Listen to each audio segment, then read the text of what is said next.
Bonjour. Du 7 au 13 novembre, nous célébrons la Semaine nationale de l'immigration francophone. Puis le 20 novembre, la Journée internationale de l'enfant.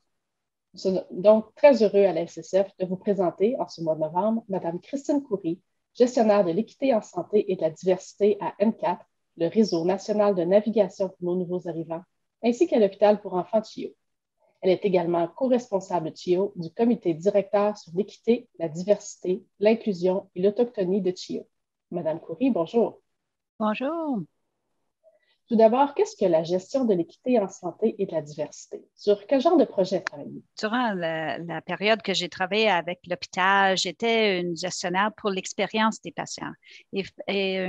Regarder l'équité, c'était juste une petite partie de mon rôle. S'il y avait des choses qui n'allaient pas bien, je regardais à ça, je faisais des petits projets. Donc, tu avances à 2016 et puis avec notre réponse pour les réfugiés qui sont arrivés du Syrie en Canada, on a une grosse numéro qui sont nombre de réfugiés qui sont venus à mon hôpital à Chio, en Ottawa. Alors, on n'avait pas prévu qu'ils venaient. On avait justement été dissuadés, dit non, tu verrais très peu de patients d'eux autres, ils vont parler l'anglais ou le français. Puis on dit, ah, OK, on va se préparer peut-être 1 ou 2 personnes. En fin de compte, on a vu plus que 300 familles en dessous de 3 mois. Alors, ça nous a montré qu'est-ce qu'on faisait de bien, puis qu'est-ce qui marchait peut-être pas tellement bien. Alors, l'interprète qu'on avait, on était débordés. Il y avait une tonne de questions des staffs qui disaient, mon Dieu, c'est quoi une réfugiée? Qu'est-ce que ça veut dire? Comment que je les traite? J'ai peur de dire la mauvaise chose. Je ne veux pas les traumatiser encore. Comment est-ce qu'on gestionne ça? En fin de compte, qu'est-ce qu'on a fait? On a avancé une requête à notre ministère de Santé pour dire, écoute, on est débordé, là. Nos listes d'attente, ils doublent, on a tellement de patients, on a besoin un petit peu de support. Alors, ils ont dit, écoute, faites ce que vous avez besoin de faire pour 6 mois, puis on va s'organiser après. Fait que j'avais la chance de vraiment imaginer qu'est-ce que je ferais. C'est rare que tu t'aies donné une bourse, puis tu t'es dit, qu'est-ce qu'il faut que tu fasses, puis tu laisses faire toutes les décisions. Alors, j'avais un membre de notre équipe à Chio qui venait toujours à mon bureau à ce temps-là. Elle disait, écoute, tu devrais faire tel.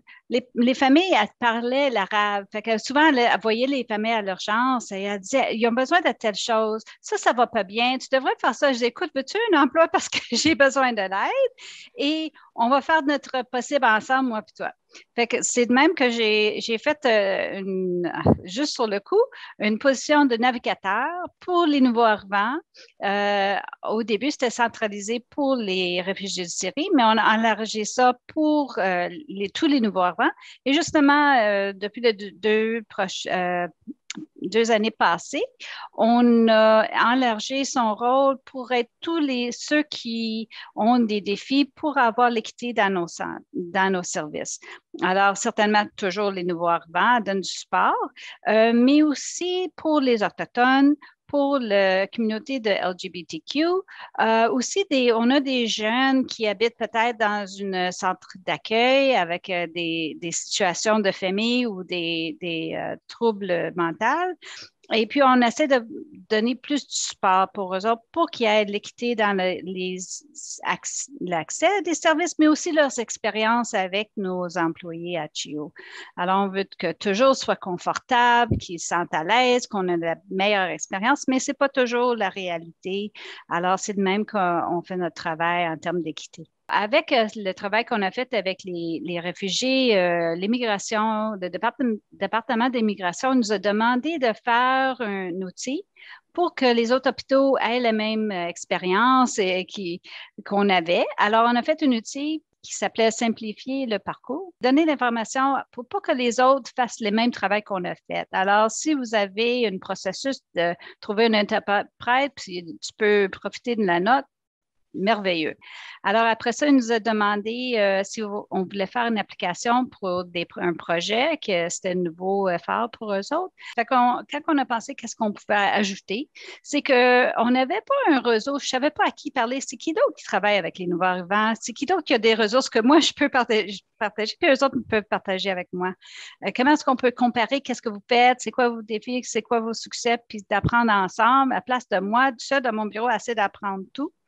Alors, on avait du succès et on a eu le projet pour 3 ans de développer le N4. Donc, une ressource pan-canadienne, pas juste pour la santé, mais aussi les services sociaux pour qu'on travaille plus ensemble. Ça fait que c'est de même qu'on a développé le N4 en 2019, qui est situé à Chio. Alors, mon rôle avec l'expérience de patient, j'ai laissé ça, puis quelqu'un d'autre prend soin de ça pour moi. Mais j'ai gardé l'équité de santé parce que c'est vraiment, il y a un lien là. C'est une partie de notre focus, c'est les nouveaux arrivants. Fait que j'ai gardé cette partie-là. C'est beaucoup, c'est large, ça touche beaucoup. Oui. Est-ce que les services de santé en français en tant que langue minoritaire au Canada sont considérés dans la gestion de l'équité et de la diversité? Oui, c'est un programme que j'ai oublié. Justement, c'est une partie de mon portfolio. Justement, ce matin, j'avais la réunion de une table avisoire à Chio pour les services de francophones. Alors, c'est composé de notre staff qui parle français, qui sont des francophones. Ainsi que des familles qui sont francophones, qui utilisent nos services. En plus, une membre de notre conseil qui est là, qui est francophone. Alors, ensemble, on regarde, puis on fait des recommandations, comment Chio peut améliorer des services pour avoir une offre active à nos francophones. Alors, pour Chio, on est en Ottawa, puis à peu près 18% de notre communauté parle français. On est juste au bord de Québec. Alors, ceux dans le Gatineau, pour les enfants, viennent à Chio. Il n'y a pas tous les services. Il y en a des services, mais pas tout est disponible à Gatineau. Alors, à place d'aller à Montréal, ils vont venir juste de l'autre côté de le pont pour nos services. Alors, à notre urgence, on voit à peu près 20% parce qu'on voit beaucoup de monde du Québec qui viennent là. Alors, c'est 1 dans 5, c'est beaucoup de notre population et on veut l'offre active. Alors, on a certaines recommandations puis des dirigeants qu'on fait pour avoir une expérience équitable pour nos francophones, c'est sûr. À qui s'adresse le Réseau national de navigation pour nos nouveaux arrivants, le N4? N4, le but, c'est que quand tu arrives au Canada, on veut que tu aies une expérience équitable dans les services de santé et sociale, n'importe où que tu arrives au Canada, que ce soit en Ottawa, que ce soit en Yellowknife, que ce soit au Nouveau-Brunswick, etc. Certainement, on a des gros villes comme Toronto, Ottawa, Montréal, où ce que tu vois beaucoup de nouveaux arrivants, puis ils ont une communauté, puis il y a plus de services. Là, tu arrives dans des petites villes, disons à Saskatchewan, une petite ville, ils veulent avoir des nouveaux arrivants. C'est notre but économique, c'est notre stratégie économique de Canada, c'est d'avoir des nouveaux arrivants. Alors, ils ont besoin du succès partout au Canada, pas juste les gros villes. Alors, on veut que tous les professionnels dans la santé et services sociaux soient confortables avec des nouveaux arrivants. Comment est-ce que je peux promoter l'équité pour les nouveaux arrivants quand moi, j'en vois pas tellement, puis je sais pas à qui diriger mes questions. Comme ça, tu as une communauté que tu peux communiquer avec et certainement notre ligne, c'est de se connecter et collaborer ensemble. C'est notre but. Alors, c'est pour les professionnels, pour qu'on se met ensemble, puis on jase, on partage nos ressources, on ne refait pas le travail que quelqu'un d'autre a fait, mais on se concentre sur les choses qui manquent à la place d'avoir des duplications. Très intéressant. N4 offre plusieurs outils, programmes, des cours, il y a une communauté de pratique. Quel type de support est-ce qu'on va y chercher? Alors, tu peux aller chercher du support en termes d'éducation.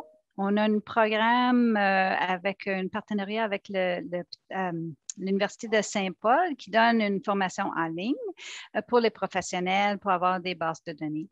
Après ça, on a des choses plus typiques, les webinaires qu'on offre et puis qui sont enregistrés. Et tu peux retourner plus tard si tu as manqué la date, si tu es enregistré, tu peux t'en servir plus tard. Et puis, on essaie d'avoir beaucoup de collaboration entre nos membriétés. Alors, on a un lien de rencontre qui ressemble à Facebook. Tu peux mettre des questions, tu vas avoir avoir des réponses. Et si on n'a pas de réponse d'une membriété, on a aussi des experts qu'on a accumulés qui ont dit, oui, si vous avez besoin de l'aide, on peut aussi, tu peux me demander les questions. On a une communauté de pratique, comme vous avez dit. Notre modèle de communauté de pratique, c'est d'avoir des projets concrets sur lesquels on va travailler, qui a des buts de changer le bien-être des nouveaux arrivants. Alors, le mois prochain, au mois de novembre, on va avoir un groupe qui va commencer à regarder l'interprétation. Alors, pour avoir des pratiques qui sont consistantes à part du Canada et puis qui soient disponibles pour tous les nouveaux arrivants. C'est des projets vraiment pratiques et puis avec des buts finaux. Fait que ça ne va pas longtemps. C'est quelque chose de fin. Il y a un fin. Puis à CHIO, le comité directeur sur l'équité, la diversité, l'inclusion et l'autochtonie a été mis sur pied en février dernier. Dans quel but et qu'est-ce que vous souhaitez changer? Une chose qui est intéressante avec ce projet-là, nous autres, on a CHIO, l'hôpital, on a notre fondation, et puis on a un institut de recherche. On est séparés, mais c'est les mêmes patients, les mêmes familles qui font contact avec eux autres. Puis on s'est mis ensemble les trois organisations qu'on appelle Team CHIO. À la place qu'on travaille séparément, on va se travailler ensemble pour que ça soit constant, qu'est-ce qu'on fait. Certainement, on avait une grosse approche à propos des patients, donc j'ai décrit, mais on n'avait pas une approche spécifique pour nos employés. Est-ce qu'on voulait regarder de plus en plus, est-ce qu'on est une organisation où est-ce que les employés se sentent confortables? Si je viens d'une membre du communauté qui sont dans les minorités, que ce soit religion, je suis nouveau arrivant, je suis LGBTQ, que je sois autochtone, on veut que tout le monde soit confortable comme employé de CHIO aussi. Fait qu'on regarde les deux manières. On regarde comment est-ce qu'on donne des services aux patients un petit peu plus près qu'on faisait avant, mais aussi, deuxièmement, puis nouvellement, la situation pour les employés. Un grand merci, Mme Coury. Votre rôle est essentiel dans le travail vers l'équité en santé et je suis certaine qu'on n'a pas fini de collaborer. J'invite d'ailleurs nos lecteurs à visionner plus bas l'enregistrement du café virtuel Accueil des familles nouvellement arrivées au Canada, quelques pistes d'intervention et échanges, au cours duquel Mme Coury a discuté avec les personnes engagées dans le projet Petite Enfance en santé. Merci encore et à bientôt. Merci. À la prochaine.